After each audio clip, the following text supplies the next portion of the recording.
বর্তমান সমাজে দুই শ্রেণীর মানুষ আছে। এক শ্রেণীর মানুষ হচ্ছে দিনের ক্ষেত্রে হিংসা করে, আর দিনের ক্ষেত্রে অহিংস। দুনিয়াবি ক্ষেত্রে হিংসা বিদ্বেষ থাকতে পারে বহু রকমের, কিন্তু দিনের ক্ষেত্রে এক শ্রেণীর মানুষ হিংসা করে আর এক মানুষকে, আর এক শ্রেণীর মানুষ দিনের ক্ষেত্রে কাউকে হিংসা করে না। তো সেই সাদা মনের মানুষের ভিতরে এই ছেলেটা আমি পেলাম, আমাদের দেখেই সে জয়গুরু বলল। মূলত এই সমাজে যারা গুরুবাদী ধারায় বিশ্বাসী এবং গুরুকে গুরু মানে ধর্মীয় গুরু বিশ্বাসী, সেই তাদের ধর্মীয় একজন গুরুকে সে তার কাছে বায়াত গ্রহণ করুক আর না করুক, সে ধর্মীয় একজন ব্যক্তিকে গুরু মানে গুরুবাদী ধারায় বিশ্বাসী, তারা জয়গুরু বলে তাদের পরিচয়, তারা আদম সেজদা করে। এই মানুষগুলার বিরোধিতা করে এক শ্রেণীর মানুষ, তারা কিন্তু এই গুরুবাদী ধারার বিরোধিতা করে, মানে গুরু শব্দের সাথে তাদের যেন একটা বিরোধ। তারা রসুল শব্দ বললে তেমন একটা বিরোধ মনে করে না। তারা মৌলানা বললে তাদের কোনো আপত্তি নাই, ইমাম সাহেব বললে আপত্তি নাই, পীর সাহেব বললেও আপত্তি নাই। এর মুর্শেদ বললেও তাদের ক্ষেত্রে কোনো আপত্তি নাই। যিনি মুর্শেদ তিনি গুরু, যিনি পীর তিনি গুরু, যিনি গুরু তিনি রসুল, এ বিভিন্ন শব্দ আছে না। কিন্তু রসুল বললেও তাদের কোনো গাজলা নেই, পীর সাহেব বললেও তাদের ভিতরে কোনো হিংস্রতা নেই, মুর্শেদ বললেও তাদের কোনো হিংস্রতা নেই। এরকমভাবে ইমাম সাহেব বললেও তার কোনো আপত্তি নেই, মৌলানা বললেও আপত্তি নেই। কিন্তু যখনই ওই ব্যক্তিটাকেই গুরু বলা হবে তখনই কিন্তু তারা হিংসার একটা উদ্রেক। এরা কারা? এরাই হচ্ছে ইবলিস। কারণ ইবলিস কখনো গুরু মানে না, সে রসুল মানবে, আল্লাহ মানবে, কিন্তু গুরু মানবে না। গুরু মানলে কি হইলে জানেন? গুরু মানলে গুরু জয় দেওয়া লাগবে। যারা গুরু মানে তারাই তো জয় গুরু বলে। যেমন তুমি কিন্তু জয় গুরু বলেছো, জয় গুরু বলা মানে কি? তুমি গুরু মাইনেছো, গুরুর জয় দিয়েছো। গুরুর জয় যারা দেয় তারা ইবলিস নাই। গুরুর জয় কারা দেয়? যারা গুরু রূপে আল্লাহ বিশ্বাস করে, গুরু রূপে প্রভু বিশ্বাস করে এবং সেখানে সেজদা করে, তারাই কিন্তু জয়গুরু বলে। যারা রসুল মানে আল্লাহ মানে, তারা রসুল এবং আল্লাহকে দুই জায়গায় মানে।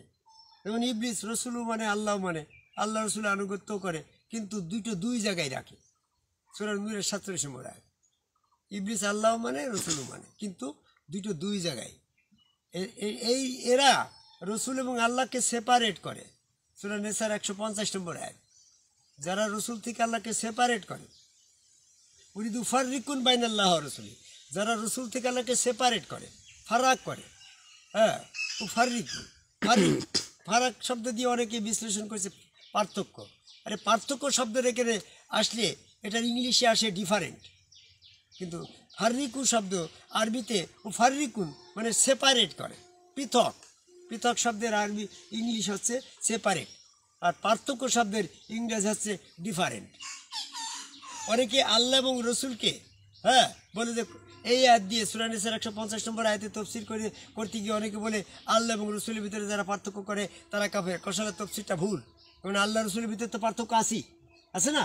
আল্লাহ হচ্ছে স্রষ্টা, তিনি প্রভু, আর রসুল হচ্ছে আল্লাহর বান্দা। সূরা বাকারার 23 নম্বর আয়াত খুলে দেখো যে আমি আমার বান্দার পরে যা নাজিল করেছি, তার মানে রসুল আল্লাহর বান্দা। তাহলে সে বান্দার সৃষ্টি আর প্রভু হচ্ছে স্রষ্টা, তাহলে তো কিন্তু পার্থক্য আছেই। কোরআনে এক আয়াত দিয়ে যদি আর এক আয়াতের সাথে বিরোধ করো তাহলে তো হয় না। সূরা নিসার 150 নম্বর আয়াতে যারা তফসির করে যে আল্লাহ রসুলের ভিতরে পার্থক্য করলে কাফের, আসলে ভুল তফসির। তফসিরটা হবে আল্লাহ রসুলের ভিতরে যারা সেপারেট করে, মানে রসুলের হাত আল্লাহর হাত, রসুলের পাল্লার পর রসুল সুরতের ভিতরে আল্লাহ, এর ভিতরে ওই হাত আল্লাহর হাত। সূরা আল ফাতির 10 নম্বর আয়াত। যারা সেপারেট করে তারা হচ্ছে শয়তান, কাফের। সূরা নিসার 150 নম্বর আয়াত। আর যারা গুরু এবং আল্লাহকে একাকার করে অবিচ্ছিন্নভাবে সেখানে বিশ্বাস করে সেজদা ভক্তি করে, তারাই কিন্তু জয়গুরু বলে। এই জয়গুরু না বলার মধ্য দিয়ে জয়গুরুর সাথে যারা বিরোধ করে তারাই হচ্ছে শয়তান, ইবলিস, কারণ ইবলিস কখনো গুরু শব্দ বলবে না, গুরু শব্দ বলবে না। কারণ কি, আল্লাহর গুণবাচক নাম গুরু, রসুলের গুণবাচক নাম গুরু। এই গুরু বললে রসুলকে আল্লাহ বলা হয়ে যায়, আবার আল্লাহকে গুরু বললে রসুলের সাথে আল্লাহ সমকক্ষ হয়ে যায়।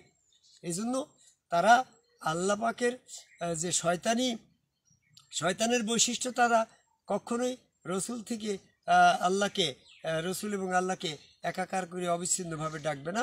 আর রসুল আল্লাহ আল্লাহ ভিন্ন ভিন্ন দুই জায়গায়।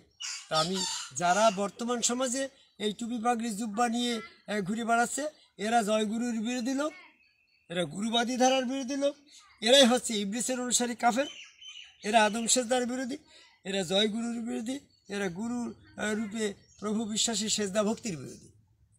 তাহলে আমরা আজকে ইবলিসের পরিচয়টা যদি বর্তমান সমাজে খুঁজে নিতে চাই, যারা যারা টুপি পাগড়ি জুব্বা মোচ কাটা মতন ঘুরে বেড়াচ্ছে, তারা জয়গুরুর বিরোধিতা করছে, এরাই হচ্ছে প্রকৃত ইবলিস। যদি বাস্তব ইবলিসকে দেখতে হয়, তাহলে জয়গুরুর বিরোধিতা করে, আদম সেজদার বিরোধিতা করে, টুপি পাগড়ি জুব্বা নিয়ে মোচ কেটে যারা ঘুরে বেড়াচ্ছে, এরা হচ্ছে প্রকৃতপক্ষে ইবলিসের অনুসারী, স্বয়ং ইবলিস। তাহলে আমি ইবলিসের পথ থেকে বেরিয়ে এসে আদমকাবাই সেজদাকারী একজন সম্যক গুরু রসুলের কাছে বায়াত গ্রহণ করে সেখানে সেজদা দিয়ে চুলদাড়ি মোচ রেখে, ওদের সমাজ থেকে টুপি পাগড়ি জুব্বা পরিত্যাগ করে চুলদাড়ি মোচ রেখে জয়গুরু বলার মাধ্যমে ইবলিসের অনুসারী নয়, আমি ইবলিস নয়, আমি প্রকৃত আল্লাহর বান্দা মোমেন, এই পরিচয়ে আসার জন্য এই আদমকাবাই সেজদার মাধ্যমে জয়গুরু বলার মাধ্যম দিয়ে মমিনত্ব লাভ করার আশা প্রত্যাশা ব্যক্ত করে এই নাটোর জেলার সিংড়া উপজেলার শেরকোল ইউনিয়নের এই আম্রকাননের মাঝখানে দাঁড়িয়ে পৃথিবীর সকল মানুষকে সত্য সঠিক পথ জয়গুরুর মাধ্যমে, গুরুবাদী ধারায় আত্মসমর্পণের মাধ্যমে, সেজদার মাধ্যমে মুমিন হওয়ার আহ্বান করে আমার প্রশ্বাস শেষ করি। জয়গুরু।